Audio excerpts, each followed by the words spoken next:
అమ్మా తమ్ముడు మన్ను తినేను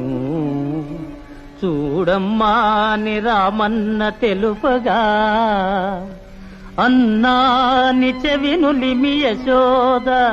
ఏదన్నా నీ నోరు చూపుమనగా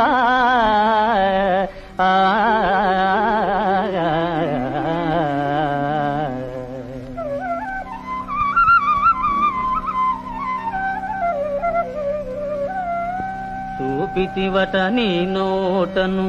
బాపురే 14 భువన భాండముల ఆ రూపము గనిన యశోదకు తాపము నశించి జన్మధన్యతగా జయ కృష్ణ ముకుంద మురారి జయ గోవింద బృంద